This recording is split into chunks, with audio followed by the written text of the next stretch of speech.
శ్రీ గణేష శారదా గురుభ్యో నమ.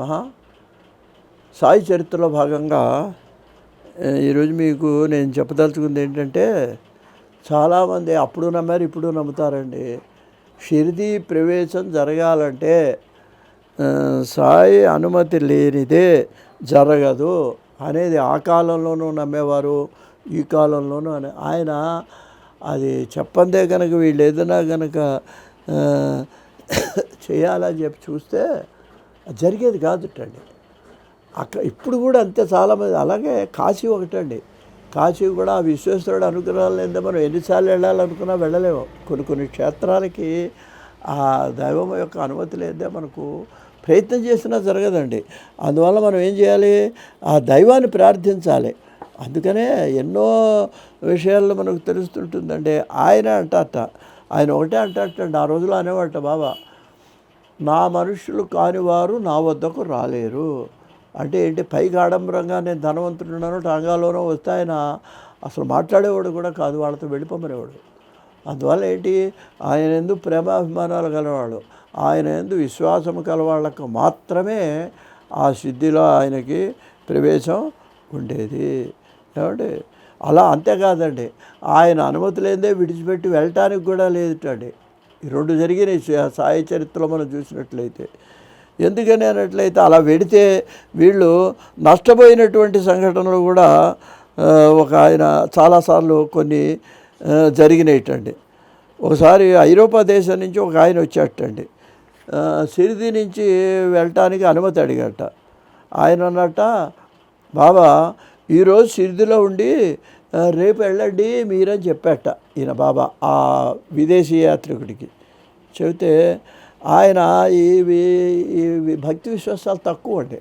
అందువల్ల ఆయన ఏం చేసేవాట అంటే టాంగా మాట్లాడుకొని ఆ రోజే ప్రయాణం అయినట్టండి. ఏమైందంటే దారిలోనేమో ఒక ఎద్దుబండి ఎదురుగుండా వచ్చి దానికి గుర్రం ఏమో భయపడి దూరంగా లాక్కొని వెళ్ళిపోయి అదేమో బోల్తా పడింది పడి అతను కింద పడి కొంతకాలం ఆ గుర్రం బండి ఏమో ఈడ్చుకుపోయి ఇతనికి దెబ్బలు తగిలినట్టండి. దెబ్బలు తగిలేటప్పటికి ఆయన గాయాలు తగ్గించుకోవడానికి మళ్ళీ 2 రోజులు స్థితి వచ్చి ఆసుపత్రిలో ఉండి వైద్యం చేయించుకొని అప్పుడు వెళ్ళాటండి. ఇలా ఉంటుందన్నమాట అండి. ఆయన చెప్పింది కనుక చేయకపోతే చాలా నష్టపోయినటువంటి సంఘటనలు కూడా మనకు కనిపిస్తుంటాయండి. అందువలన కాకా మహాజన్ అని బొంబాయికి చెందినటువంటి భక్తుడు అండి, షిరిడీలో ఒక వారం రోజుల పాటు ఉండాలనుకున్నట్టండి. పాప ఆయన భక్తుడు, నిజంగానే సాయిబాబా భక్తుడు. కానీ ఆయన షిరిడీ వెళ్ళిన వెంటనే సాయిబాబా, నువ్వు ఎప్పుడు తిరిగి ఇంటికి వెడతావని అడిగాటండి. చూడండి, కొంతమంది బంధువులు వస్తే మీరు ఎప్పుడు వెడతారని అడుగుతుంటారు, పిల్లలు వాళ్ళు తెలియక. అలాగా ఈ బాబా అన్నట్ట, నువ్వు ఎప్పుడు తిరిగి వెడతావు అన్నట్ట. అనేటప్పటికి ఆయన అన్నట్ట ఆశ్చర్యపోయి, అదేంటి బాబా, నేను ఏదో 4 రోజులు ఉందామని వచ్చాను ఇక్కడికి అని చెప్పాట. చెప్పేటప్పటికి ఆయన అన్నట్ట, నువ్వు రేపే వెళ్ళిపో అన్నట్టండి. ఆయన వెంటనే నువ్వు రేపే వెళ్ళిపో అన్నట్టండి.